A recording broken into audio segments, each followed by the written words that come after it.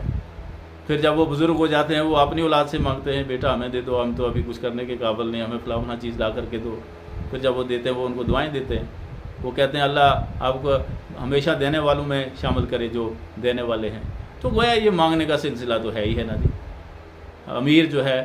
وہ اپنے سے بڑے امیر سے کوئی چیز طلب کرتا ہے، اسی طریقے سے یہ سلسلہ مانگنے کا تو چلتا ہی ہے نا جی، بغیر مانگنے کے تو چارہ کوئی نہیں۔ تو مانگنا جو ہے اور پھر رب تعالیٰ سے مانگنا، دیکھو نا جی